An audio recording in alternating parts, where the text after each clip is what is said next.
Okay, thank you.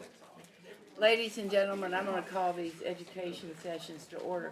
The mayor is gonna be here in a few minutes. He wants to make some comments. Just wanna do some reality check with you all. I'm assuming that we wanna do like we've done in past years, go through everything and ask basic questions about things. However, if there's something that you wanna spend a lot more time on, we put it to the end so that we, spend time on what you really want to talk about. Anybody disagree with that? It's what we've done in the past. I think we probably will be able to go through all of this much faster than 5 sessions.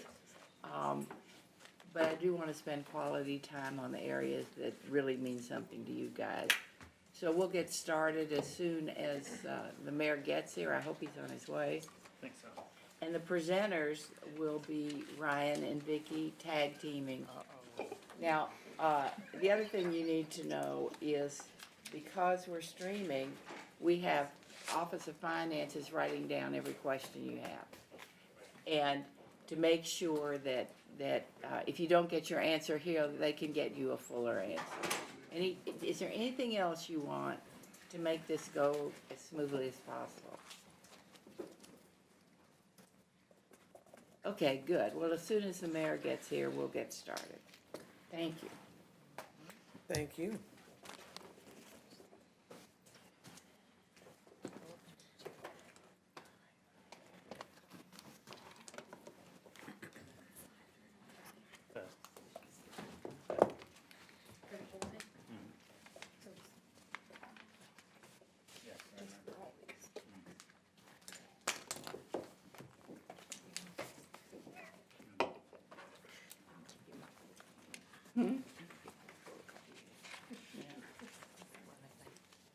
We're gonna pretty much be going through it, page, yeah.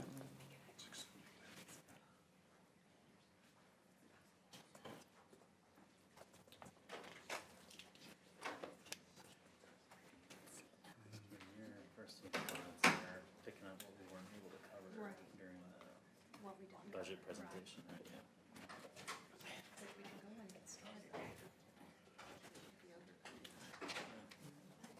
They'll end up interrupting you.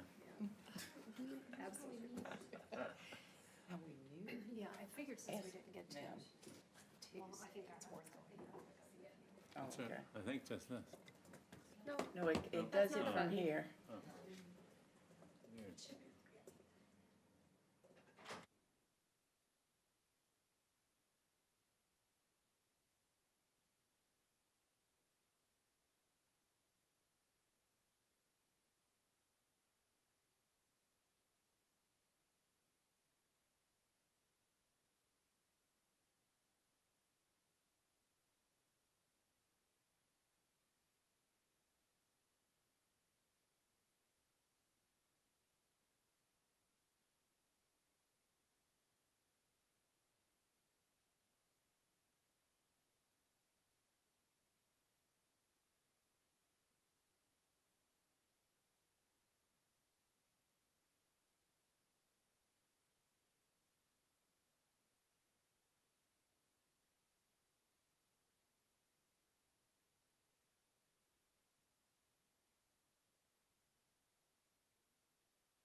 Good morning, everybody. Good morning. Morning. I've already made my introductory remarks, Mr. Mayor, so it's the floor is That's yours. great. I apologize for my tardiness. It's been a busy morning. Well, I will dive right into it. Last year, of course, we presented a bold budget for implementing our One Chattanooga plan, and we have a number of wins to show for last year's budget, from a significant reduction in homelessness to to addressing violent crime, and this year's budget, quite simply, just doubles down on that progress. There's no tax increase for residents. Public safety continues to be a top priority, with nearly half the budget flowing to CPD and CFD. Continues the violence prevention work and reinforces that with the Office of Community Health and other community organizations, and we're proud of that, and I think that's a key strategy working with Chief Murphy. And there are a number of new investments that I'm also excited about, and I think that all Chattanoogas will appreciate. The Walnut Street Bridge renovation, I think, is on a lot of people's minds, and that's in the budget.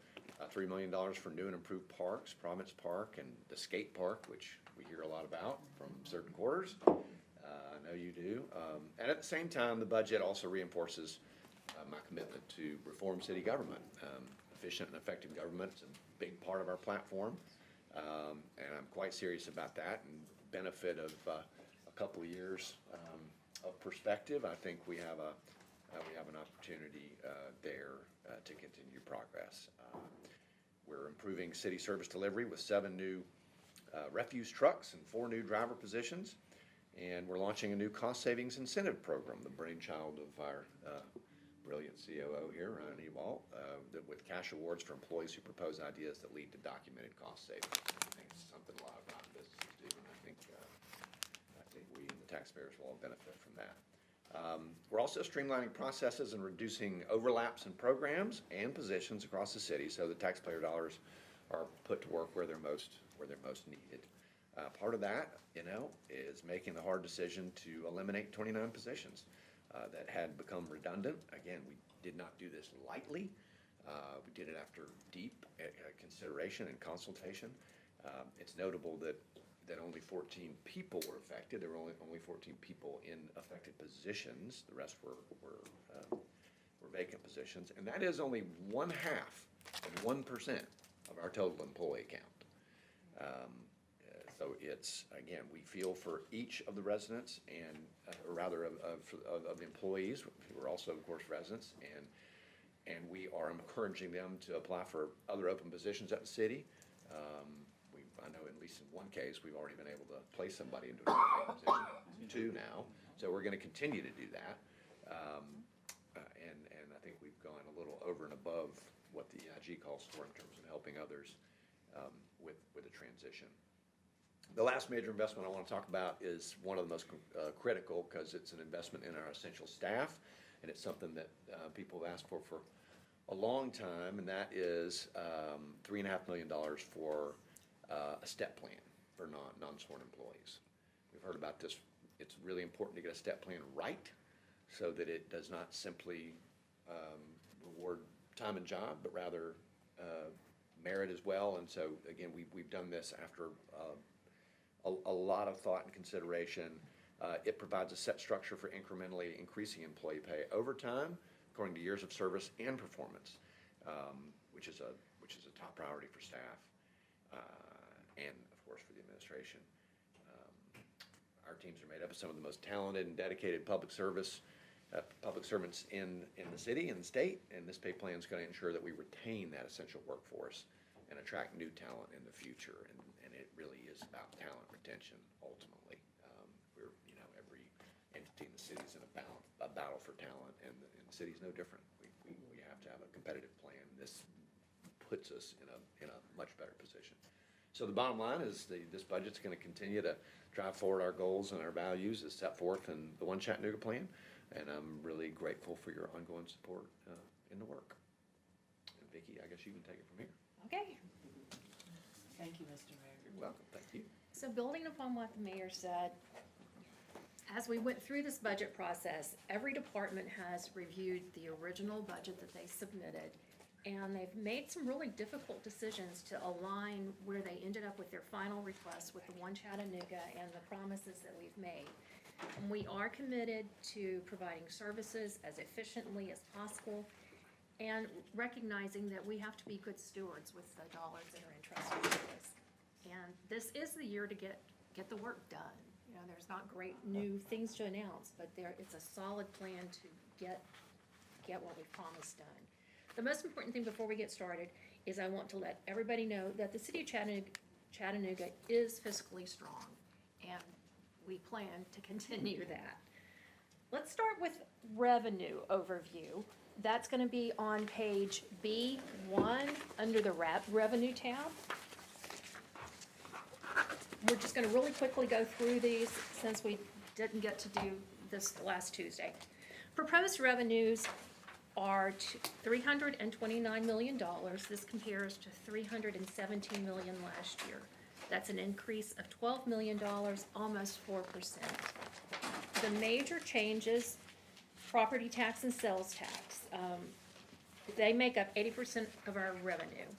Property taxes are set at normal natural growth at about a 2% growth rate.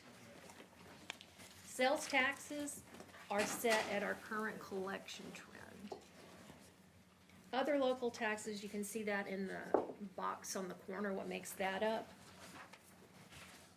The only significant change is we are budgeting gross receipts at near the current level of collection, and that's a $1.3 million increase. And just of note, the state has enacted some changes to the sales tax and gross receipts for the coming year, and we're gonna keep a good eye on that. The intergovernmental is the top right-hand corner, and there are really no significant changes in the revenue there. Interest is buried in other revenues, and we do have a significant increase over the '23 budget, and we're staying just at what we were collecting this year. And that's really the only significant changes in our revenue for the year. Go over that again. Which piece? One of that interest being significantly We different. significantly over FY23 budget Okay, because the interest rate environment. sure. Right, so we wanted to capture that but not be overly aggressive. So we're staying at what we've collected this year. Sorry, Chief.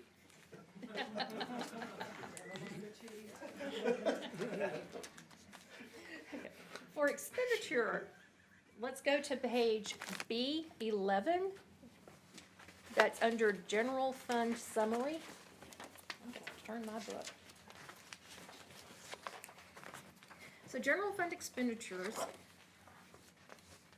if you look at the bottom where there's a grand total, that includes what we have budgeted last year for the affordable housing of $33 million. This year, we have a $10 million reserve, which is back to normal levels. So when we talk about the budget today, we're talking about the general fund total above that, at the 329, not the 339, but I wanted to explain the differences there. Okay, throughout the book, I want to just kind of lay out the format for everything. The first page that we look at will be a cost center summary. The second page will be a high level of the different account types.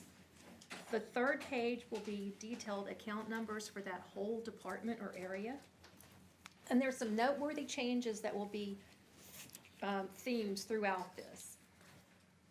That all of the departments have decreased their technology costs for FY24, and they're moving those to the Department of Technology Services. That's to allow for central technology governance and a standardization of applications and assurance of compatibility. Other changes that you'll see throughout, travel was reduced back to the 23 level. Due to high vacancy rates in 23, there was a lot of attrition. We've trimmed that back about $1 million, so you'll see attrition changes throughout. If you care, I can give you the account numbers. Do you want that much detail? I would love it. Okay. What you're saying right now, do you have a printout of that? I do. The bullet statements? I can, yes, I can. I would give it- like that I can very give that to you, much. sure. I'm sure everybody would like Okay. that very much. The attrition is seen in accounts 601199, that's for salaries, and 611199 for benefits. And it says attrition on it, that's pretty easy to tell.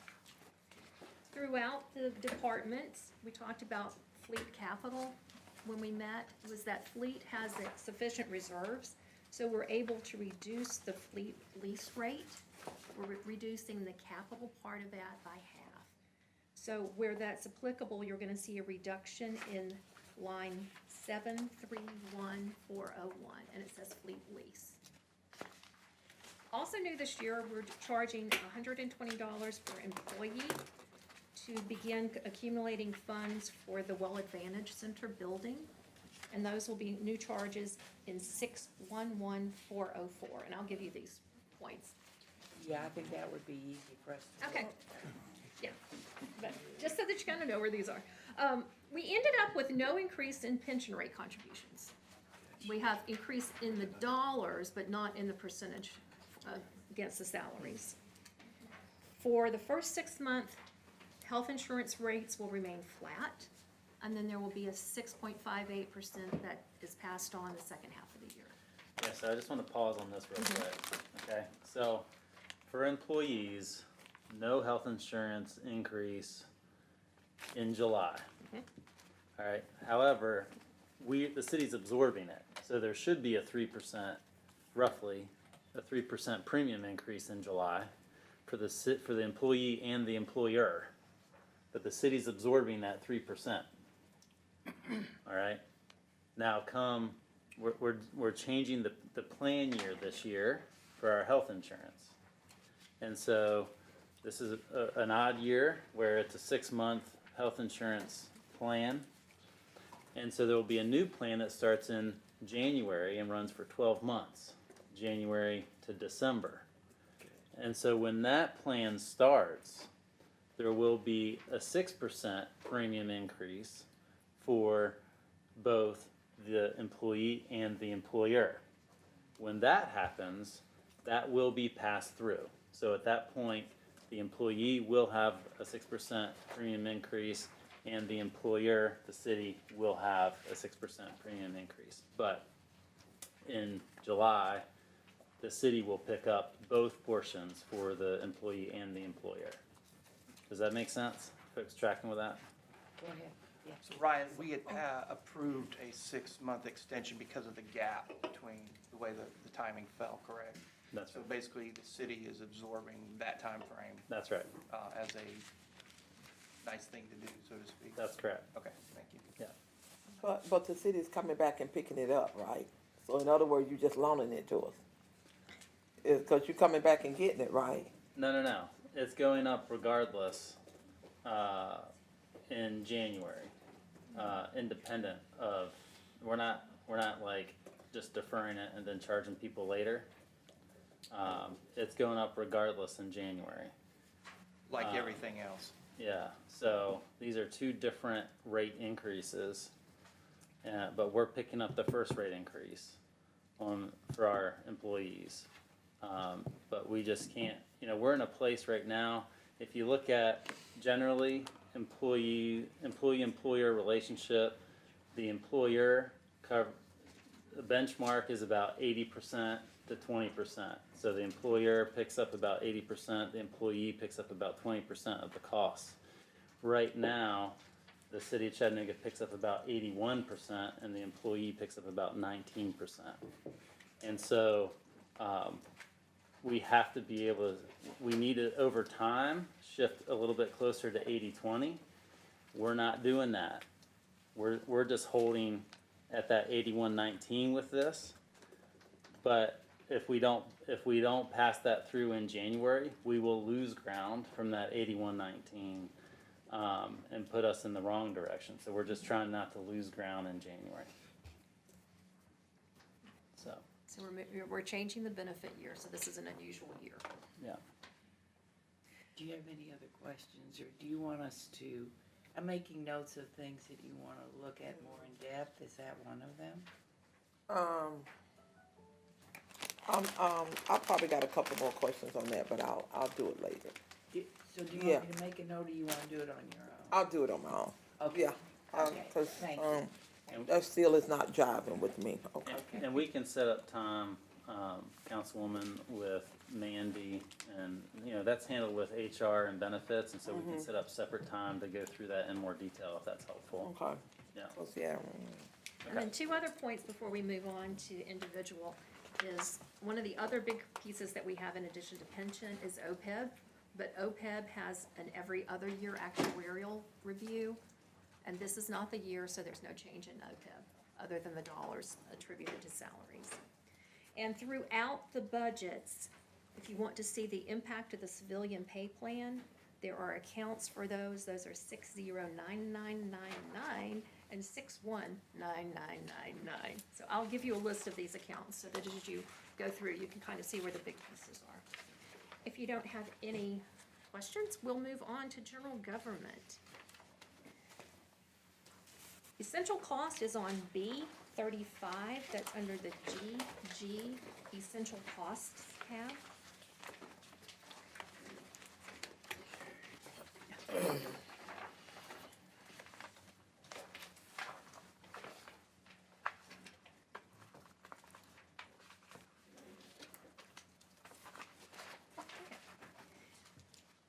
Here, I just took the list so that we can see all together what we have. I'm gonna just walk through the highlights, not hit everything, and that's gonna be what we do throughout the day, is hit the highlights. We have a increase in debt service. This allows for issuance of up to $15 million in bonds. We have the R&R is an additional $200,000 this year. And then when you look through your list on B35, you see for FY23, they're down in individual departments, but in the 24 budget, they're all in finance. And we always put it in finance and then allocate it out as it's used throughout the year. So that's why those look different. What is R&R? It's for things that are not quite operations and not quite capital. So it's for, It's renewal and replacement. Renewal under. it's for items that cost, capital or more expensive items, things that cost like $50,000 or $100,000. This is for things that cost like $10,000, like a mower, or it's smaller equipment, things that need to be replaced, but aren't quite expensive enough to be capital in the capital budget. The mayor needs a new desk, right? Hopefully not. So Vicki, let me follow up on something you said at the very beginning. When people are looking at this budget, we're looking at the general fund total. Capital, I know, has to be there, but it's from reserves. We fund capital, if you look, the second line up here, the 2.5 million is a cash transfer for capital. And then we also, on the bottom 10 million on page 35 is Sure. reserves for capital. So we fund some money from general fund to capital every year. So, I mean, my point is, so that people aren't confused, or people that are watching, you got two separate things here. Sometimes they cross-rough because of definition of a Okay. capital expense. And R&R is the thing that is not capital. That's right. And so we're talking about general fund. Mhm. Capital, it says capital reserve, so we're funding it, but people shouldn't look at this as, it's out of reserves, if I'm Correct. asking that correctly. Correct. All right, because sometimes that's confusing. Our budget is much bigger than what the general fund is. In fact, our capital reserves are very big, and our special funds, we don't have a $35 million budget. We have close to $1 billion if you look at everything, and so people sometimes get confused. Right, we're not talking the capital right itself until hopefully the last Later day. on, Yes. we've got that. Yes. Okay, just so, because it's on the same page. Okay. Sometimes people get It's confused. confusing. Yeah, Sure. okay. The biggest thing on this page is the liability insurance fund. We are adding $1.6 million to that. And then there's, the mixed drink education line is a decrease. And that reflects our mixed drink tax is budgeted less, so we pay half to the cities, to the county schools, so that shows the reduction that we pay there. Let's see, technology replacement fund is a decrease this year because there are sufficient reserves there to take care of technology replacement. That's really it for the major changes on essential costs. Our unknowns is pretty much flat. The bottom one, the contingency itself. Vicki, is the mixed drink, is that relatively new, the reduction? So- I see you've noted TCA, that's why I asked. No, the TCA is just the code that requires us to pay half to the county schools, Okay, and that's why that reference is there. okay, But it's not new. No, the tax itself is not new. thank you. Alrighty, let's move on to city council. That's the next tab. And that's on page B 41.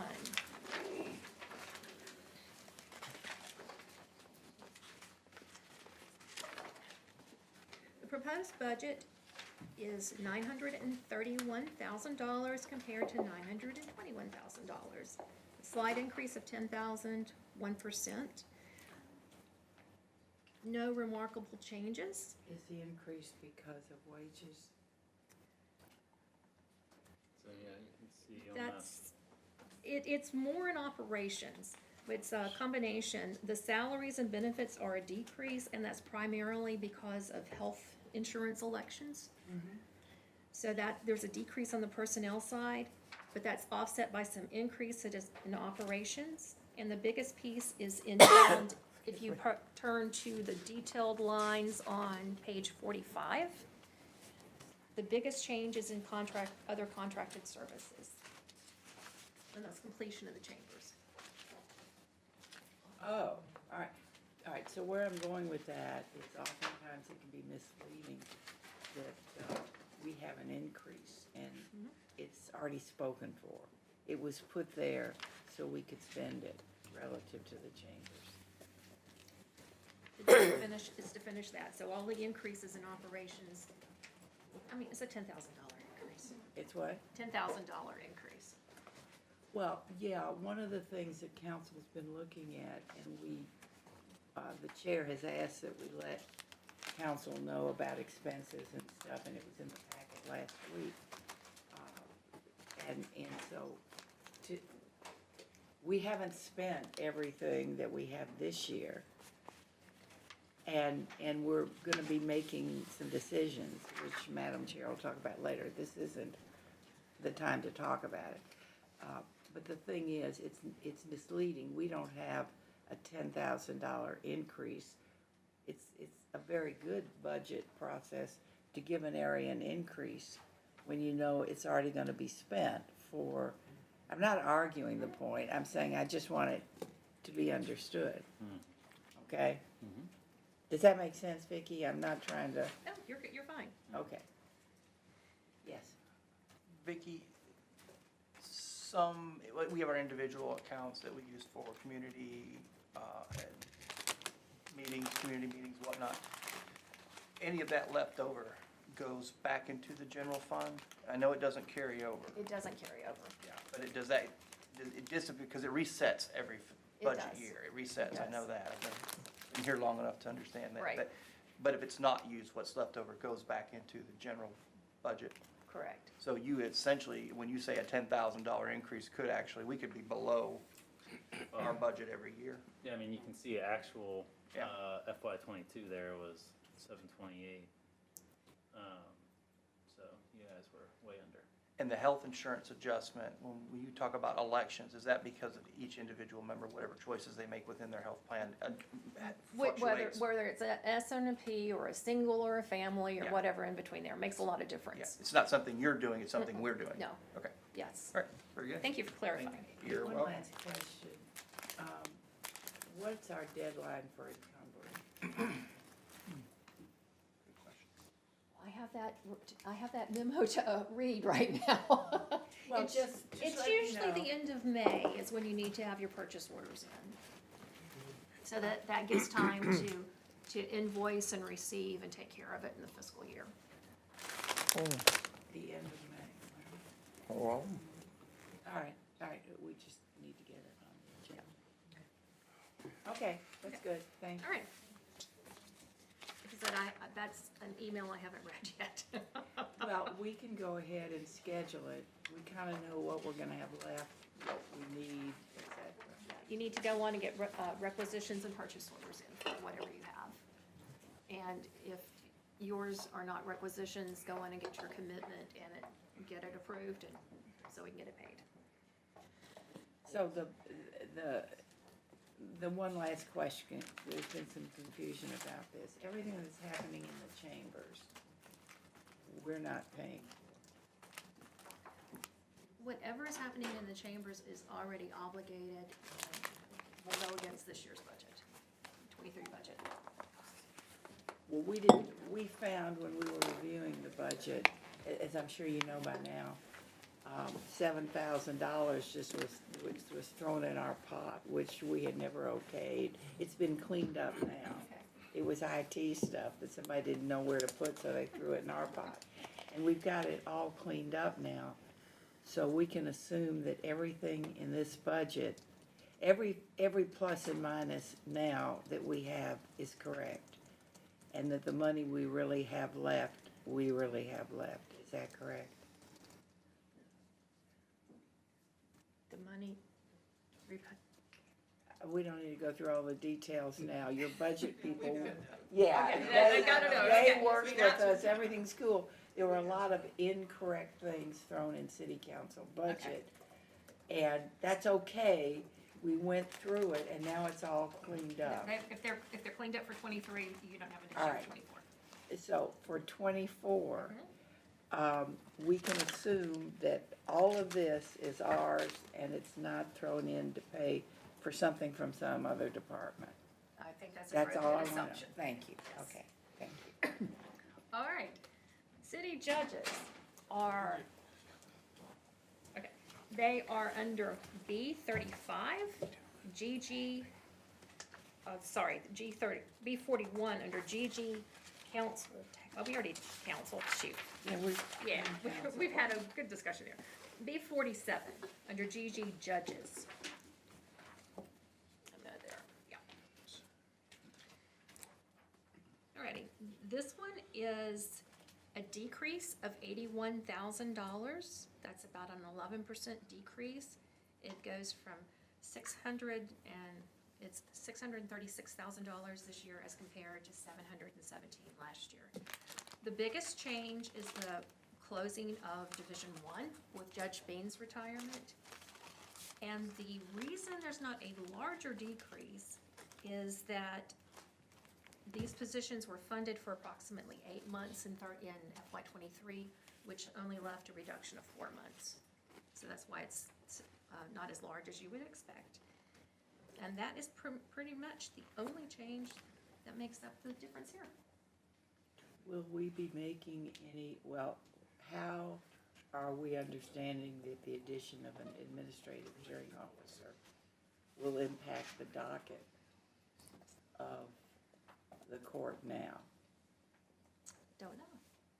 Is that something we should be thinking about? Because we're looking at ways to pay the administrative hearing officer, their staff,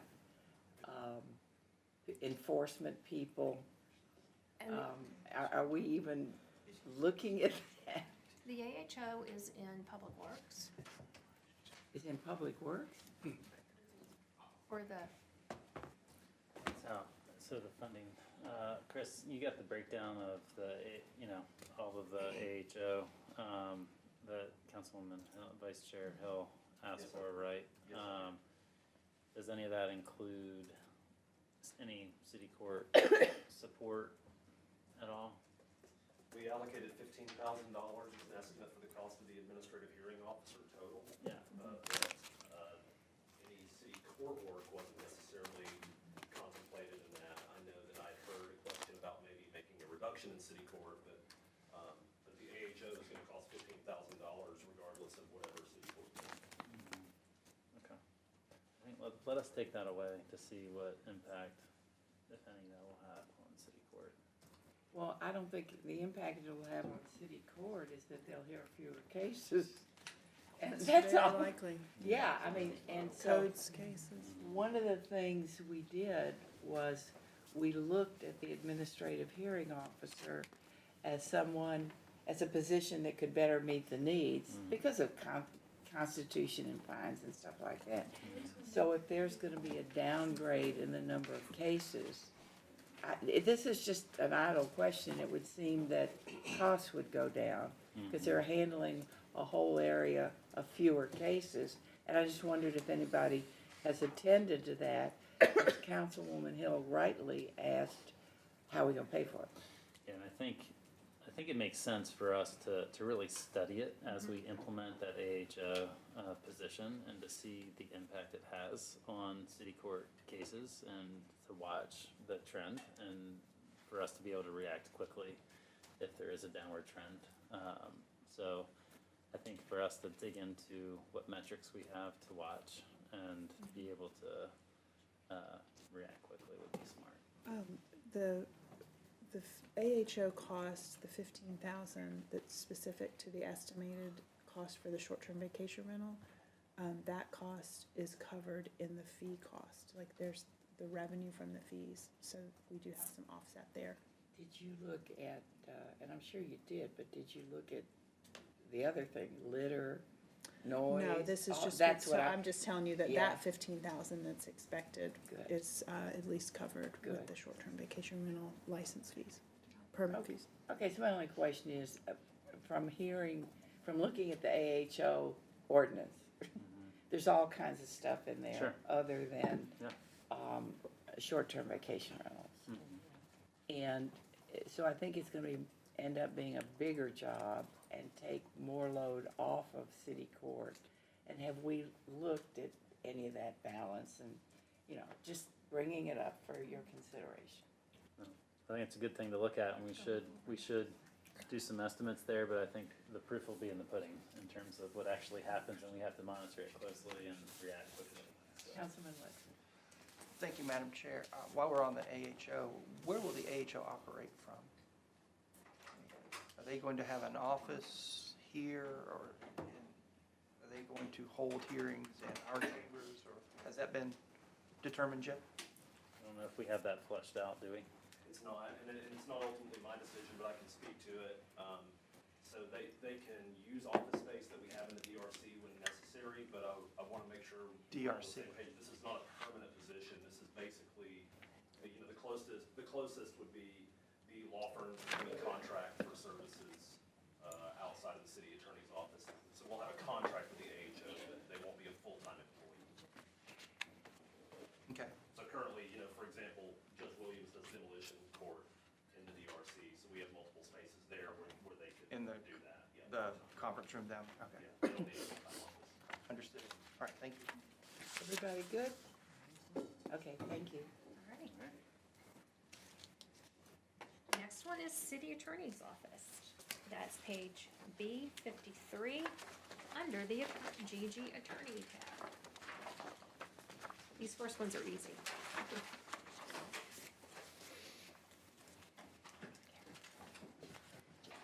There was a decrease in the City Attorney's Office of $45,000. This is $1.9 million compared to $2 million. There are no changes in positions. The biggest thing, if we look at the detail, is a decrease in health benefit elections, same thing. If somebody chooses single over family, it saves us, because we budget at the family and they had some vacancies last year in '23. And they also have a decrease in technology because of the technology costs moving to DTS.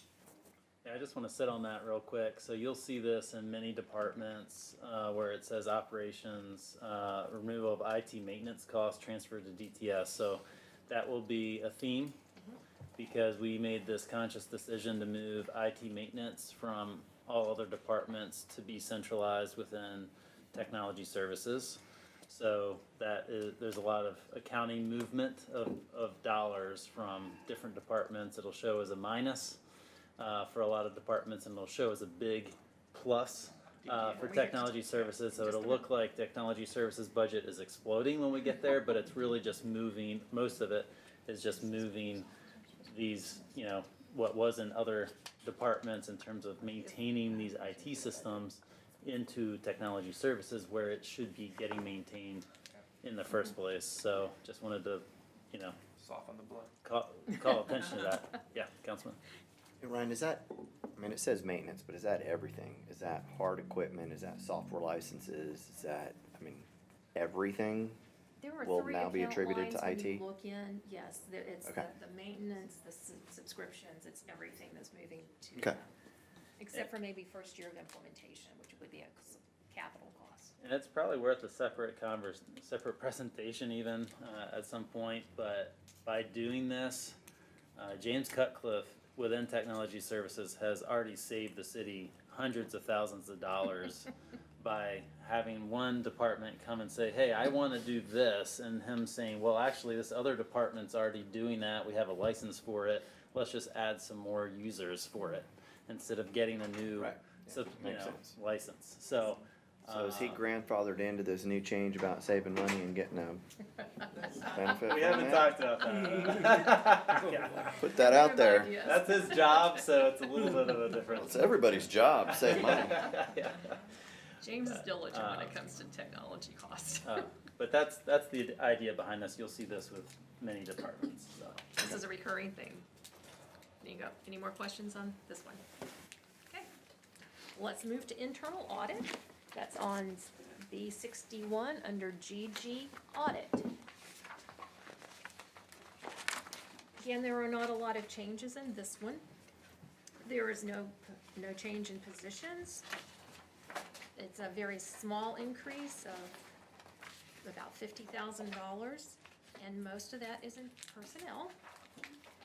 There were some misclassifications of their senior auditors, and so there were some adjustments in salary that we had to pick up.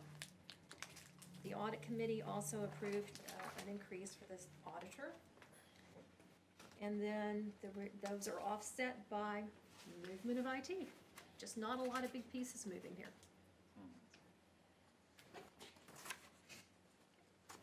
Technology services. Next tab. Page B67. Yes.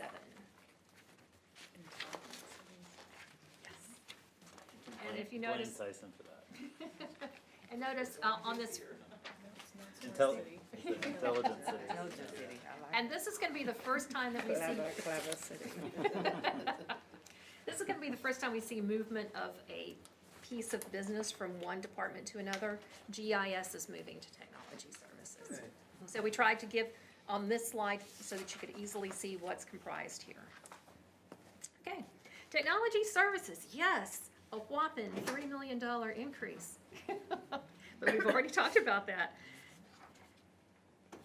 GIS is moving from Public Works under the umbrella of DTS. This is 7 positions that are being transferred. Yeah, So, oh, sorry. yeah, so there's a But- net increase in technology services of 3 positions for the year. So you can see here, so the bullets here are helpful at the bottom. On the salary side, you've got 7 positions moving in, so that will show an increase in salaries, right? They eliminated 4 vacant positions. So when we talk about the 29 vacant, 29 position eliminations, there were 4 here in technology services. So those things offset a bit. So you can see on the top chart, salaries and wages, even though their total budget is up $3 million, it's not in salaries and wages. It's actually down 6%, salaries and wages, and that's including the step plan increase that's included here, right? And so even with all of that movement, their personnel is down 6%.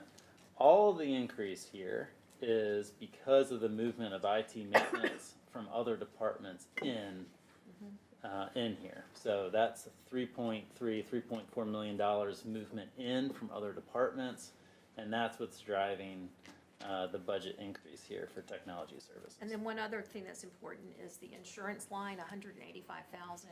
We are making sure that there's money for cyber insurance Good, for the first time. very good. Good. Yeah, I do want to brag on the technology services team here. A key dependency for us to get that cyber security insurance was the multi-factor authentication, which we were behind the times in getting. And from the moment we said go, the technology services team. Brendan really led the charge with that, and they very methodically rolled that out across all city departments. That's a big change for people when change can be tough. And department by department, they executed it. We have it completely implemented across all departments, and now because of that, we can get the cybersecurity insurance. So some Good. pretty big milestones thanks to Brendan and team. So some big movement there. Other questions for them? Go ahead. All right. Next is purchasing. That's GG Purchase. Page B75.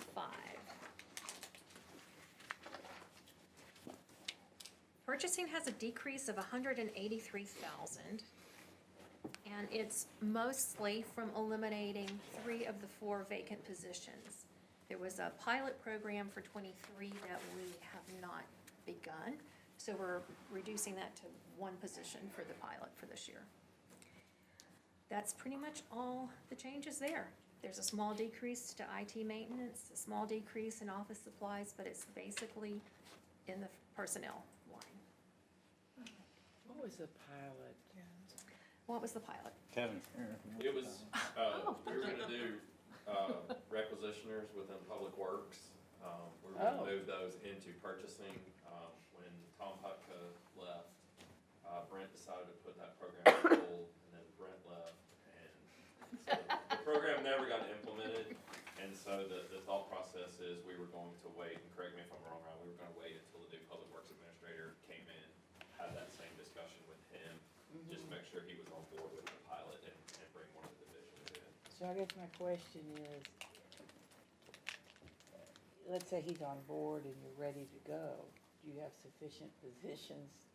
If Well, you define the We're just gonna position? scale it, we're gonna scale it down just to make sure that it will work and do it as a pilot at a smaller scale. So we went from, there were 4 positions we were talking about trying this Sure. out with, and we went down to 1. So there's still Is that 8. sufficient? I think so. Okay, You that's know. all I'm To prove the concept. Yeah, we could still prove the concept with 1, and either way, it's just sitting there. That's you know. fine. Ross will start here. I'm counting the weeks. About 4 weeks, and at that point, we can talk this through and get it off the ground and rolling. But in the meantime, Kevin has worked with a lot of departments to get our requisition processes much more compliant. And that was part of why we wanted to do this pilot, was because we were struggling with compliant purchases. In the meantime, we have seen a lot of partnership and business process improvement to get to a stronger spot. So that's another reason we felt like maybe the need's not as strong there. But there still could be opportunity to do better. So we just reduced the scope. We still think there's opportunity to innovate, but scale back. Are departments, Kevin, are requisitions coming, is everything coming through you now, through your department? Or is it still siloed? No, I mean, all the requisitions are filtering through purchasing for the most part. What I wanna know is, we are getting rid of the good old boy system where departments are siloed and everybody doesn't have a chance to, be on an equal playing field. That's Yes. what I'm looking Yes, for. ma'am, and I think that's some of the changes that we've made over the last year and half that I've been here have really helped with that. Okay, So. thank you. Did you have something? You asked the exact question I wanted to Oh, ask okay. about the pilot program. Great minds, what We can I are tell you? synced. Alrighty. Yes, go, well, wait, you have one more. So this question might be directed to Ryan. So when we see a pattern of vacant positions across the city and they haven't been fulfilled, or is that because they are not being applied for, or we're closely monitoring to see if we actually need them in the name of efficiency? Or were they at one time inflated and we're catching that now? Can you talk about that a little bit? I'll say, I mean, it's been an interesting exercise over the past few months as we've looked at all the vacancies. I would say all host of reasons in terms of why there's vacancies. for the most part, we don't have many vacancies that get posted and don't get filled. I mean, there are some, because they don't have the right price point or salary offering Okay. point in the market, and we have to chronically repost, and we just struggle to fill. There are some of those that exist. And there, this is an exceptional situation with Kevin where we had never posted those positions. We held those vacancies waiting for the time to pilot that situation. And so those vacancies were held. They were never actually posted. So they've run the gamut, I would say. And then there's scenarios where, well, it's vacant just because it happened to be in the cycle of someone retired or someone turned over, and at that point in time it happens to be vacant, but it's a critical role that we have to fill, and so it's impossible to treat a vacant position carte blanche the same across a 2,600 person organization. So we have to be discerning as we think about each and every vacancy. Okay, great. And you probably answered my question. They're not all lumped under, I guess, one umbrella or classified as they are being viewed and watched, and they have specific places within the administration. Yeah. Okay, all right, very good. Thank you, Madam Chair. Yeah, go All right. Agencies are next. They are under GG agencies. And this is a whole lot more, a whole lot simpler to get through these days, since we've moved so many of the agencies to the departments under the RFP process in '23. That means that all those who were done as an RFP last year are in the departments at 0 increase for a 4-year contract, and we don't talk about them here. Explain this, yeah, so I have some questions about this page. Okay. I'm on B83, the breakdown. Right, and I've tried to put since there are so many, we've got actuals from '22 where we funded agencies and we went to a different direction in '23. Okay. So there's a lot of gaps there, which is why I tried to summarize it on this. Okay, so the explanation for folks who are really interested in certain agencies is even though an agency was funded in 2022, they're not in the budget for 2023. Is there a way I can find out, under agencies, is there a way I can find out where that went and that it did get funded or didn't get funded? Because that's the questions we have. Okay. You know where I'm going with this. I hear everything Right, you're yeah. saying. Those were part of the '23 budget, so we can track to tell you what the pieces were that were funded in '23. Okay, this page is in here for some reason.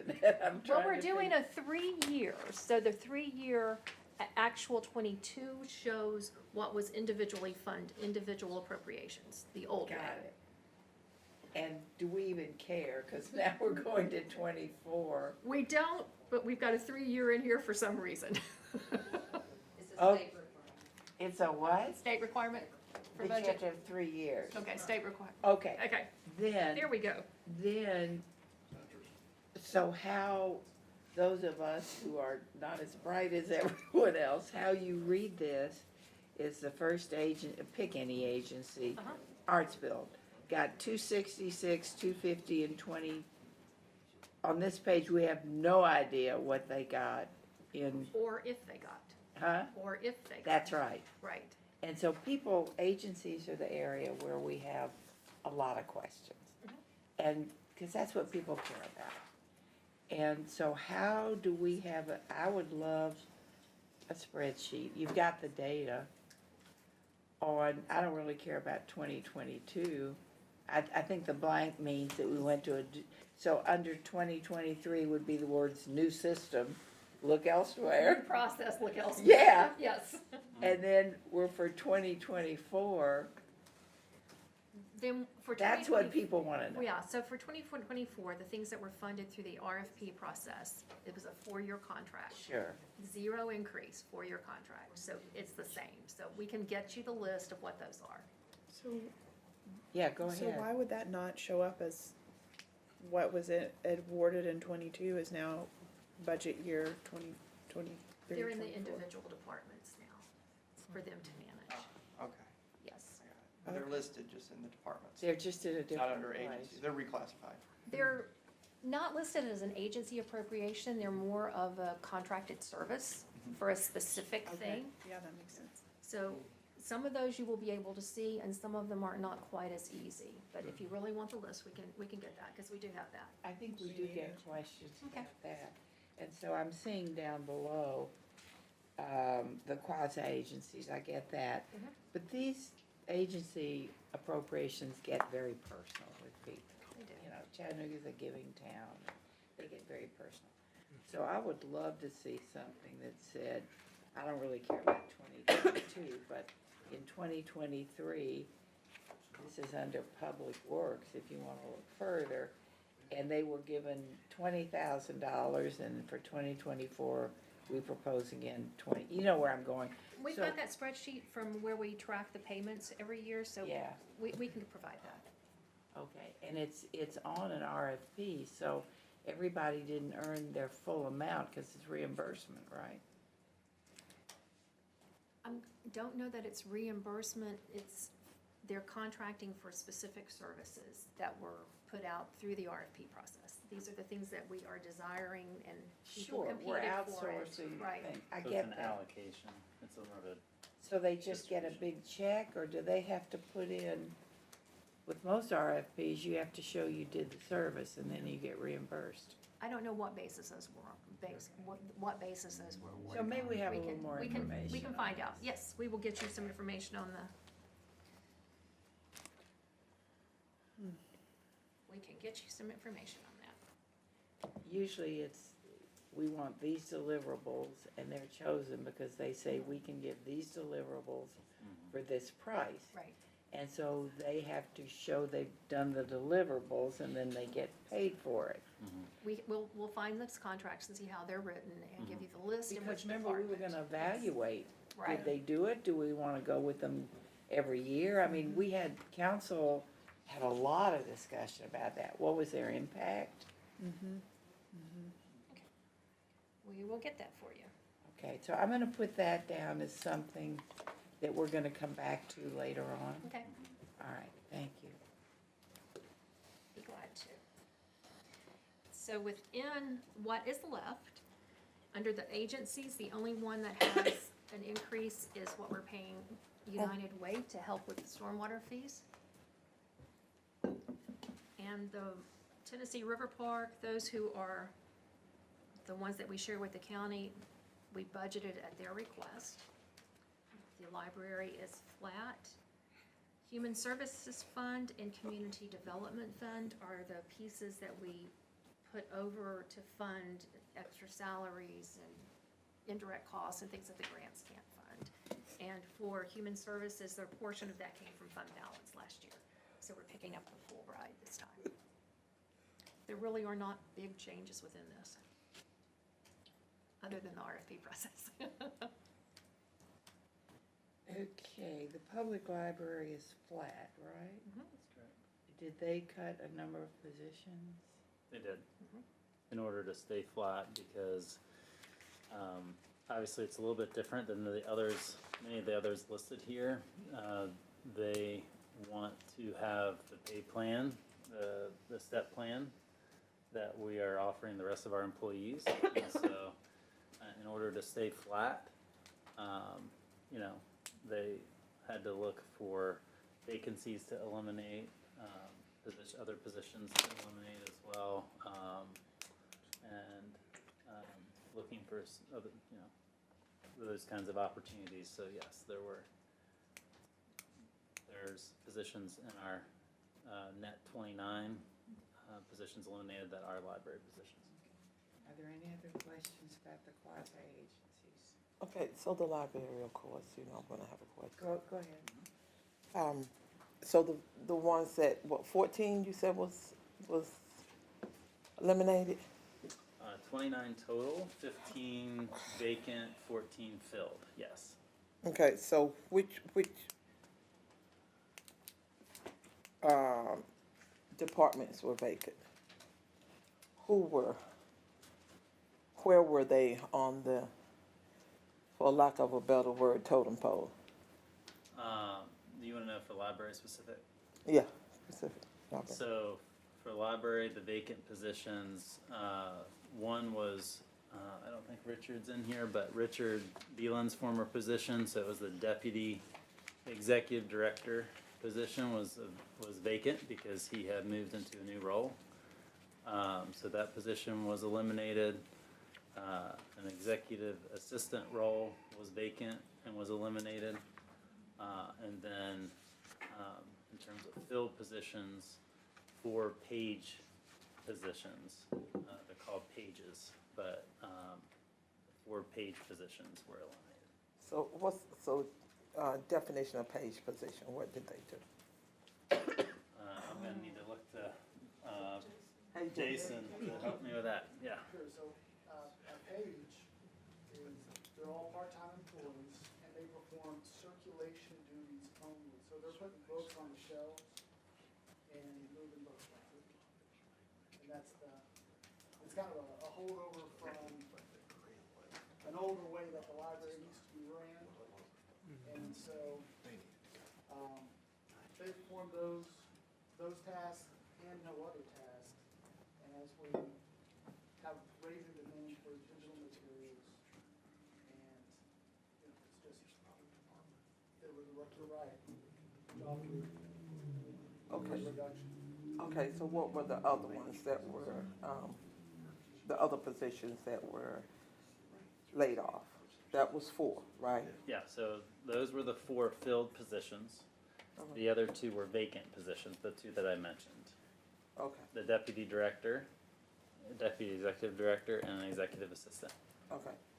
So how many total did they lay off at the library again? Give me that. 4 laid off, Uh-huh. 2 were vacant. So 6 total positions. And that was it? That's what they needed to do.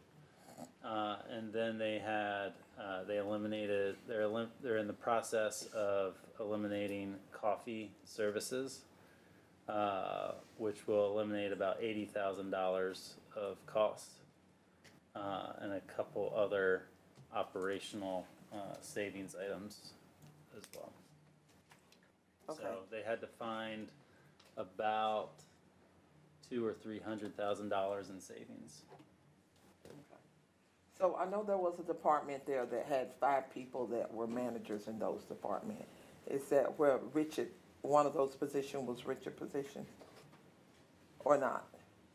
Sorry? Is that, there's a department, right, that you all have that has 5 individuals that were working in it, they were all managers? Is that, I'm unfamiliar with what okay, you're asking about, Councilman. so, You asked that a different way, I'm not. okay, so how many managers do you have over there in the library? We've got,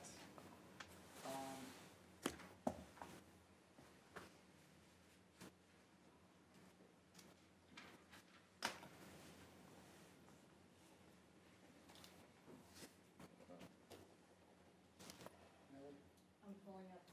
which are, I want to get that information.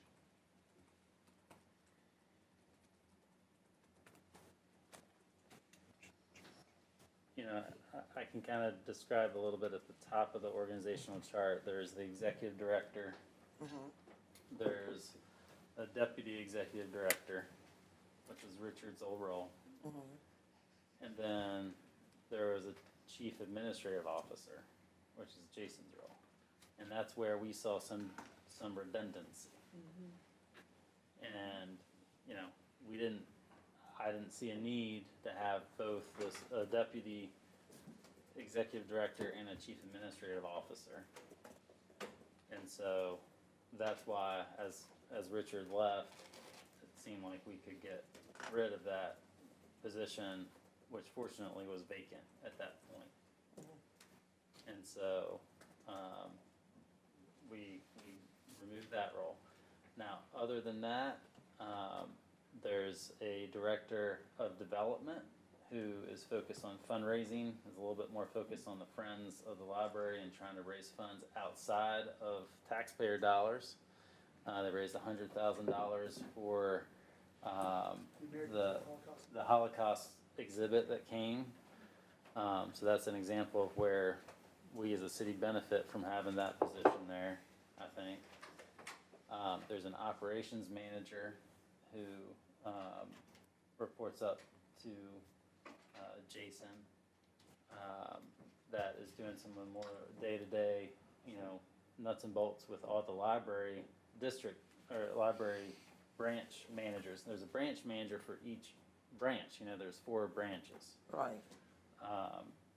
And so, I'm probably missing, Did you say the finance manager? and then there's a finance And then manager. the maintenance supervisor, huh? And maintenance supervisor. So, but we can get you a full organizational chart. Yeah, because I would like to circle back around with you all on those positions. Sure. Because even though one has been eliminated because it was vacant, still to me seems like there's a lot of redundancy in those positions where someone could probably take on what is being done with that someone else is doing. And then it was just 4 that was the lowest on the my terminology totem pole. That was in the library, only 1 in the upper management, right? And an executive assistant. And an executive vacancy. assistant, that was, okay. Mhm. And then the rest of them was Part-time. part-time, they were all part-time positions? The pages were part-time. They have been with the library for quite a while. So, most of them, I think some of them were more recent, but most of them have been here for quite a while. But yes, they were part-time positions. Councilwoman, do you wanna revisit this? I do, thank you. Councilman Smith? Thank you, Madam Chair. Just Ryan, clarification. You mentioned the positions 4 that were filled and 2 that were unfilled, but the budget stayed the same. I think you explained that before, but just to clarify, why is the budget the same when we eliminated positions? Yeah, so essentially, the goal was for the budget to stay the same. It's one of the only city departments where the budget will be 0. Almost every other department will see some kind of budget increase as we go through all these other departments. And the reason they're staying, they are, they're having salary increases for the remaining team members, right? And so for the civilian step plan, the non-sworn step plan, hourly team members, which we'll at some point probably get into more detail with y'all, but that's gonna range from about 1/3 of our hourly team members will be seen between a 2 and 3% pay increase, but 2/3 of our hourly team members will see see more than a 4% pay increase if they've been here for quite a while, and so that's where for folks who work at the library, for them to be able to participate in that, we were trying to offset that with these savings so that they could come in flat and do that in a responsible way so that there was not additional financing from the city overall. So that was the goal, was to try to balance that out. Okay, so it seems like for other departments, we know what the dollars are and what they're gonna be for the raises and what the budget should be. This one seems kinda like we're just gonna keep it flat and then figure out No, what we those have, amounts come to, so. we haven't. So shouldn't that, I guess the other question is, then are the raises truly equivalent to the cost of 6 positions? Good question, Because if not, that number does not need to be the same. yeah, good question. It's somewhere around,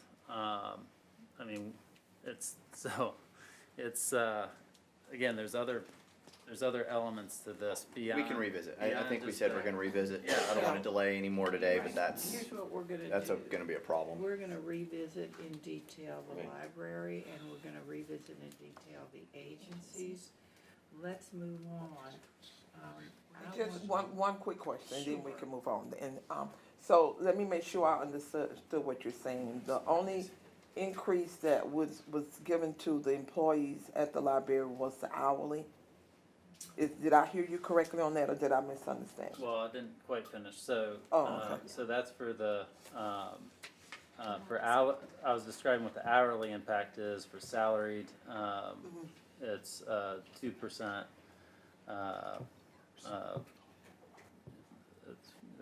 Folks are getting landed on their steps, of this pay plan, and then they're getting 2 steps, and again, that's citywide. So that's the impact for salaried employees. Oh, yeah. We definitely need to come back. I've Thank got you. those down. All right, so here's my plan. We're gonna break, we're gonna do executive branch, finance and administration. I don't know that there have been any issues there. We're gonna break for about 30 minutes for lunch. And then we may even move into some of next week's stuff. If you're, I think you told me you'd be prepared. Okay, all right, good. So, let's go to the I'm sorry, is there anything else? Were there? If you're on page 83, there's a section that's 111, economic development. Those are not general fund, we'll do those when we get to the economic development fund under other funds.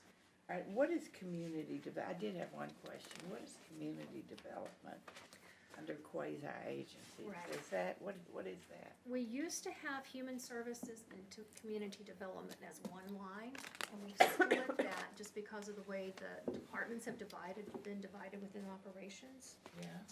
And that's money for the general relief, where the Office of Office of Family Empowerment, and for grant overhead that the grants don't cover. It's the same thing as Head Start, pretty much. It's the pieces that we fund that for the costs that the grants do not cover. So where the salary wouldn't be covered, we Their fill salary the gap. or So indirect it's just a costs dumping or, pot where it's to you may or may not use it. correct.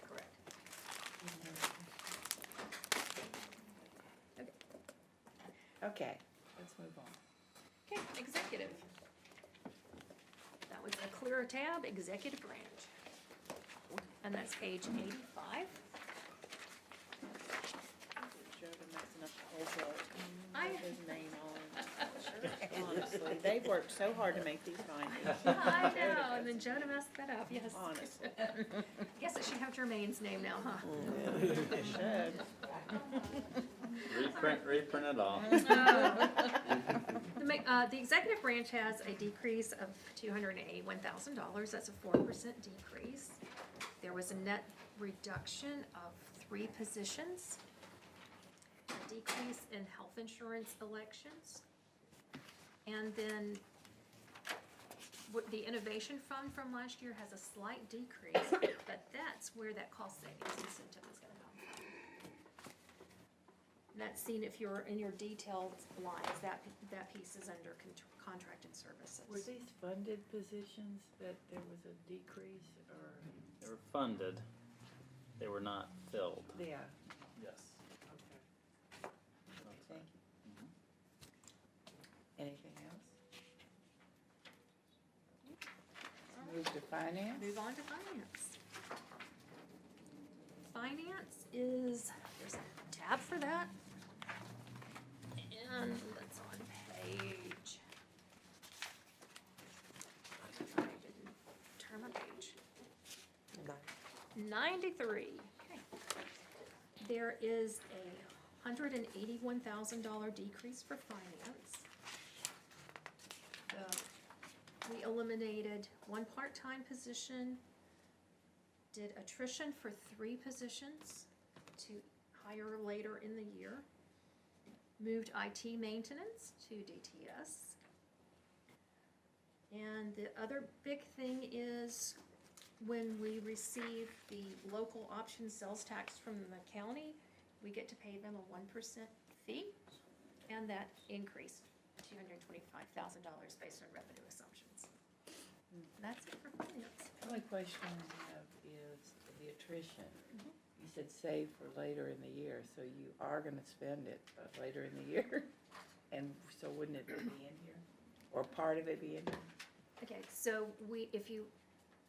this is where you start seeing the attrition lines on 97. Okay. The fourth line down has a big bracket of 185,000. When we have one position that we're trying to figure out if we truly need or don't need, it's related to our software. So we are just kind of parking that till we see where we land on, after we have some help come in. So that's fully attrited, we're not planning to fill that. And then we have two other positions that we will not fill if we do until midway through the year. So you will have sufficient funds to do it? Correct. It won't be any kind of an amendment? No, Okay, we're just trying to manage our vacancies well. okay, thank you. Human resources? We stopping for lunch? No, I We're gonna think keep we going. can do Okay. human resources. All right. I really think we're gonna get on to next week's I do too. schedule, okay? Yeah. Thank you. That's fine. All right, human resources is page 101.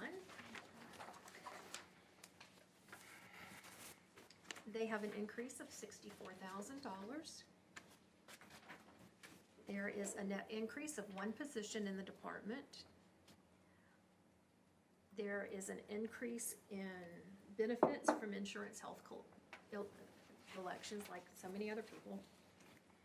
The big changes in their operations is they moved the consultant fees for promotional exams and the psychological exams out of HR. This year, they're gonna be in police.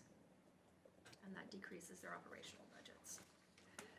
They were Those were exams for police. yes, every Okay. other year, you have police evaluation, police promotional 1 year, fire promotional another. And this is gonna be the year, 24 will be the year for police promotionals. So they're moving the cost for all that promotional to the department. Are there any other exams or anything Those are the two pieces. that just in This net increase of one position is not really a plus. It's moving it from another fund. It's moving it from health and wellness, internal service fund into the HR department proper. So it's just an accounting shift. It's not really a true add. Just wanna mention. Ryan, have you done whatever you need to do in that department to make sure that the process of hiring is as streamlined as possible? So that it doesn't take forever? I actually think we have the opposite problem. What is it? Right now. Well, we, and some people will disagree with this, but certain positions, again, if it's not the right price point, we struggle Sure. to hire, right? But one of the challenges with this particular budget is that our vacancy rate has been much lower this year because we're accounting for people's level of experience, we're filling positions faster. Sure. Versus during COVID and years prior where we weren't paying enough, we couldn't fill positions. And so, yes, we can always make the process run faster. And we saw this with hiring fairs that the HR team has done at wastewater, at Public Works, where we could really hit the fast forward button on the hiring process. And the online process does take too long, frankly. That's the one I was But referring to. yes, but at the same time, we're filling positions fast enough that it causes us budget pressure. That creates a different challenge for us. So there's a bit of a balancing act in terms of bringing people in a little bit. If we bring them in much faster, we're going to create a different problem for ourselves. So we have to be cognizant of the applicant's experience, but also the budget experience and weighing those things out. So we have, that's actually one of Daniel's next focuses is really looking at the hiring process and how do we remove some friction from the processes, especially from an equitable kind of lens, and making sure we do that well. But I there's don't want work us to be done lose there. good people. Agreed. The story has been, you know, I couldn't wait around any longer Yeah. for y'all to get your stuff together, so Yeah, I just wondered Yeah. if you had, the question is, do you have what you need to fix that? we have what we need, Okay, but there's more to be done. I know. But then it creates different problems. Ken? Yeah, I just had Ryan, you actually answered one of my questions as far as that position. It was a transfer in, it wasn't That's completely new. Second one, so there were no positions eliminated in the entire HR department? There is an elimination. Where are we seeing that?